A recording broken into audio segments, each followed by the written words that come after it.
ನಿಜ ಹೇಳಬೇಕು ಅಂದರೆ ಅಲರ್ಜಿಕ್ ಬ್ರಾಂಕೈಟಿಸ್ ಮತ್ತು ಅಲರ್ಜಿಕ್ ಅಸ್ತಮಾ COPD ಅಂತ ಸಮಸ್ಯೆಗಳಿಗೆ ಹರಿಹರ ಬ್ರಹ್ಮನಿಂದನೂ ಕೂಡ ಗ್ಯಾರಂಟಿ ಇಲ್ಲ ಮಿತ್ರ ಯಾವಾಗ ಕ್ಯೂರ್ ಆಗುತ್ತೆ ಅನ್ನೋದು. ಎಸ್, ಆ ಸಮಸ್ಯೆಗಳಿಗೆ ಇರೋದೇ ಹಾಗೆ. ಸೊ ಇಲ್ಲ ಸರ್, ತುಂಬ ಜನ ಹೋಮಿಯೋಪತಿ ಆಯುರ್ವೇದಿಕ್ ಡಾಕ್ಟ್ರು ಕ್ಯೂರ್ ಆಗುತ್ತೆ ಈ ಔಷಧಿ ತಗೊಳ್ಳಿ ಹೇಳಬೇಕಾಗತ್ತೆ. ಹೇಳಿಲ್ಲ ಅಂದರೆ ನೀವು ಅವ್ರ ಹತ್ರ ಔಷಧ ತೊಗೊಳ್ತೀರಾ? ಇಲ್ವಲ್ಲ, ಬಿಟ್ಟು ಬೇರೆ ಕಡೆ ಹೋಗ್ತೀರಾ.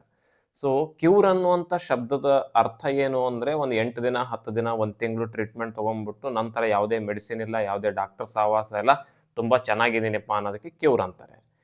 ಇವೆರಡು ಈ ಸಮಸ್ಯೆಗಳು ಯಾವುದೂ ಕೂಡ ಕ್ಯೂರಲ್ಲಿ ಬರೋದಿಲ್ಲ ಮಿತ್ರೆ. ಕ್ಯೂರ್ ಆದರೂ ಕೂಡ ನಿಮ್ಮ ಹಣೆ ಬರಕ್ಕೆ ಅಂಟಿರುವಂತಹ ಸಮಸ್ಯೆಗಳಿದು. ಯಾವಾಗ ಕ್ಯೂರ್ ಆಗಬೇಕು ಅದು ಭಗವಂತನ ಇಚ್ಛೆ ಪ್ರಕಾರ ಆಗುತ್ತೆ. ಇಲ್ಲದಿದ್ರೆ ಜೀವನ ಪೂರ್ತಿ ಇರಬೇಕಂದ್ರೆ ಇರುತ್ತೆ. 1 ವರ್ಷ 3 ವರ್ಷ ಇರ್ಬೇಕಂದ್ರೆ ಅಷ್ಟೇ ಇರುತ್ತೆ. ತದನಂತರ ನೀವು ಮೆಡಿಸಿನ್ ತೊಗೊಳ್ಳಿ ಬಿಡಿ. ಅದಾದ ನಂತರ ತುಂಬ ಜನರಿಗೆ ಕ್ಯೂರ್ ಆಗೋದು ನಾನು ನೋಡಿದ್ದೀನಿ. ಜೀವನ ಪೂರ್ತಿ ಇರೋದನ್ನು ನಾನು ನೋಡಿದ್ದೀನಿ ಮಿತ್ರ. ಸೊ ನೆಕ್ಸ್ಟ್ ಟ್ರೀಟ್ಮೆಂಟ್ ಪಾರ್ಟಿಗೆ ಮಾತನಾಡೋದಾದರೆ ಓನ್ಲಿ ರಿಲೀಫ್. ಚಳಿಗಾಲ ಮಳೆಗಾಲದಲ್ಲಿ ಸಮಸ್ಯೆ ಜಾಸ್ತಿ ಆಗುತ್ತೆ. ರಿಲೀಫ್ ಅಂತ ಬಂದಾಗ ಅಲೋಪತಿ ಆರ್ ಆಯುರ್ವೇದ ಹೋಮಿಯೋಪತಿ ನಿಮಗೆ 3 ಆಪ್ಷನ್ಸ್ ಇದ್ದಾವೆ.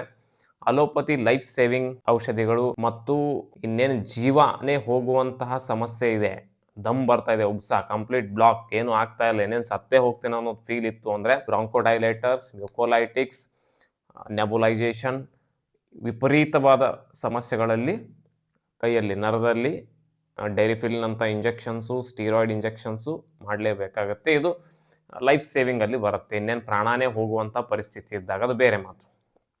ದಿನನಿತ್ಯದ ಜೀವನದಲ್ಲಿ ನಿಮಗೆ ಪ್ರತಿನಿತ್ಯ ಈ ಸಮಸ್ಯೆ ಇತ್ತು ಅಂದರೆ 100% ಆಯುರ್ವೇದಿಕ್ ಔಷಧಿಗಳು ತುಂಬ ಅದ್ಭುತವಾಗಿ ಕೆಲಸ ಮಾಡ್ತವೆ. ನೀವು ಕ್ಯೂರ್ ಅಂತ ಹೇಳೋದಿಲ್ಲ ನಾನು, ಕಂಟ್ರೋಲ್ ವಿತೌಟ್ ಸೈಡ್ ಎಫೆಕ್ಟು ದಿನನಿತ್ಯ ಬಳಕೆ ಮಾಡುವಂಥ ಔಷಧಿಗಳಂತ ಅಂತೀನಿ ನಾನು ಅಷ್ಟೇ. ಓಕೆ, ಸೊ ನಿಮಗೆ ಬೇಕಾದರೆ ಕೆಳಗೆ ಕೊಟ್ಟಿರುವಂಥ ವಾಟ್ಸಪ್ ನಂಬರ್ಗೆ ಅಪಾಯಿಂಟ್ಮೆಂಟ್ ಬುಕ್ ಮಾಡಿಕೊಂಡು ಚರ್ಚೆ ಮಾಡಿಬಿಟ್ಟು ಔಷಧಿಗಳನ್ನ ತರಿಸ್ಕೋಬೋದು ಮಿತ್ರರೆ.